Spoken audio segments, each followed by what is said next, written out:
In my hands at the moment, I have the brand new Longines Conquest models. I have the green, the blue, and also the black. And in this video, I'm going to be breaking down why this could be the best alternative to a Rolex Oyster Perpetual. Welcome back to Time on the Wrist at Chisholm Hunter. My name is Harrison, as always. And today we are diving into the brand new range of the Longines Conquest. We have 3 of them today in the studio, and they look absolutely phenomenal. And we're going to be discussing why I think these are the best alternatives to the Oyster Perpetual. Let's begin with the specs of these watches, and then after we deal with the specs, we can discuss why it's a great alternative. So these new watches come in at 41mm in diameter. However, because of that limited bezel, which is basically non-existent, it looks kind of like the Tissot Gentleman's bezel, which is highly polished. The face is rather large. It looks a lot bigger on the wrist than you might think. With that said, although it is that little bit chunkier looking, not technically chunkier, but chunkier looking,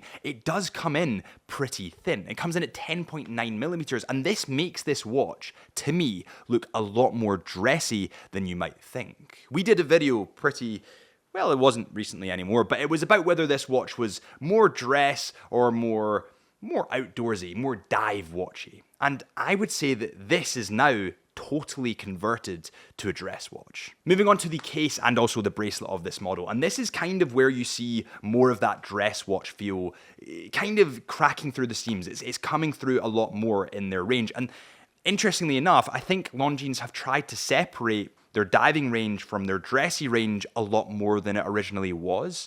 The upgrade of this is a lot more dressy than the previous version, in my opinion, and I think the new Hydra Conquest is a lot more divey, you could say. So I think they're trying to separate those two lines a lot more and have a distinctive line, which is a really smart move. But anyway, the case and the bracelet has a combination of brushed and polished metal. Now they've used primarily brushed, but there is tons of accents of polished metal there, which make it look that little bit more dressy. For example, on the bezel, which, by the way, could scratch quite a lot, so this is a dress watch, bear that in mind. You've got it on the crown guards, which looks great because it accentuates and kind of makes it look that little bit more elegant, and then you've also got it down the middle link of the bracelet. The bracelet tapers in very nicely. It has a 3-link approach. It looks great, actually, and also it has a butterfly clasp at the bottom, which looks pretty damn epic. So it does have very dressy proportions. It does have very dressy styling. Let's see how much this weighs though, because typically dress watches shouldn't really weigh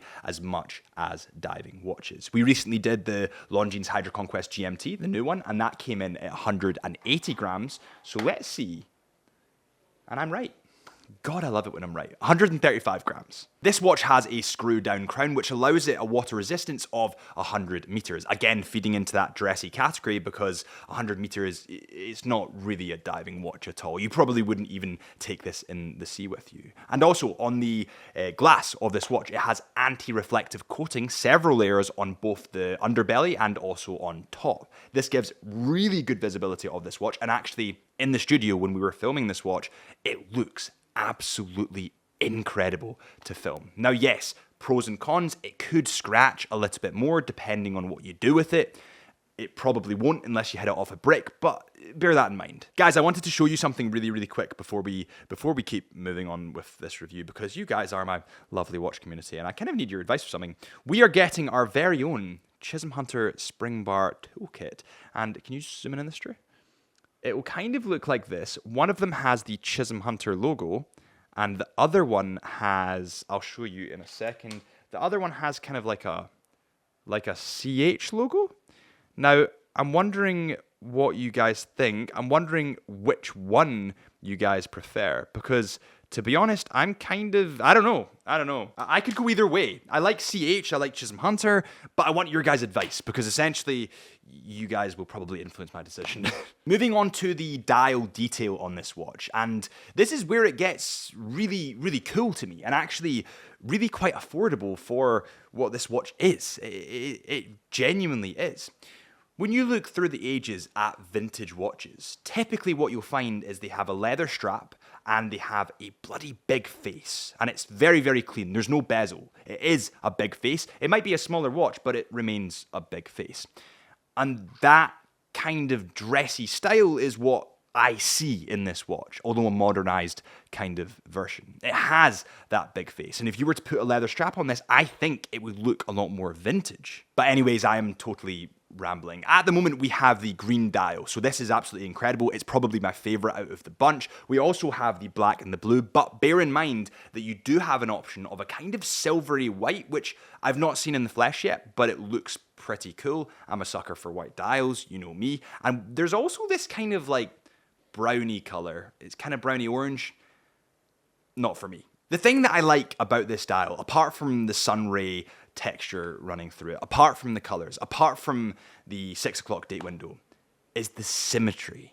Everything leads your eye into the center of this watch. And I have to say, it is absolutely stunning to look at. Now, technically speaking, I would say this watch is maybe a little bit too big for me. The face is just a little touch too big, but I could probably see past that because of how aesthetically pleasing that dial is. It's got a circle around the outside that's a different texture, kind of more of a shiny texture to the inners of that dial, and it also has another outer layer with the indices, the minute markers.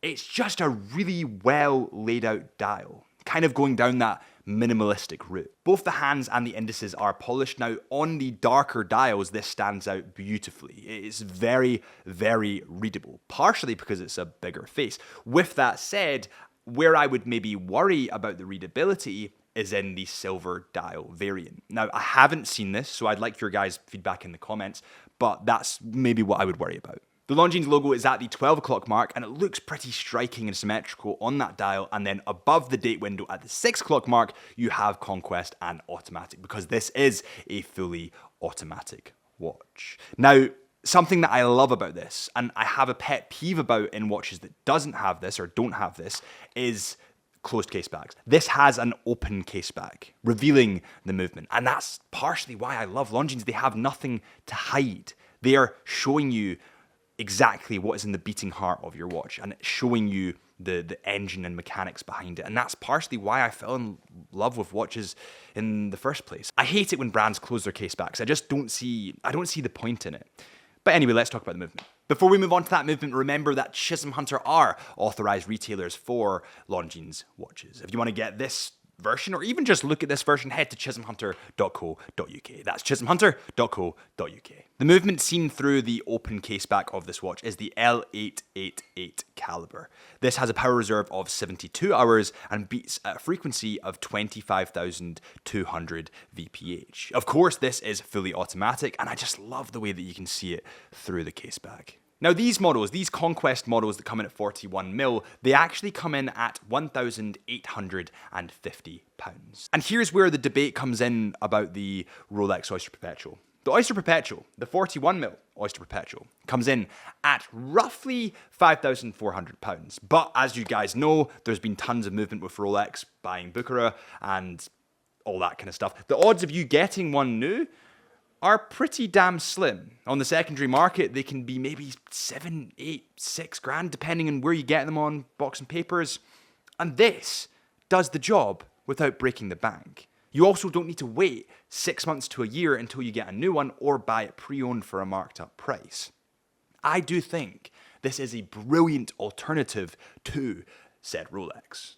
Thank you guys so much for watching this Chisholm Hunter video. My name is Harrison. As always, if you enjoyed, please hit that subscribe button and please let me know what you think of the new Chisholm Hunter Toolkit. I would really value your guys' opinion. You are what make this channel tick as always, so genuinely heartfelt thank you.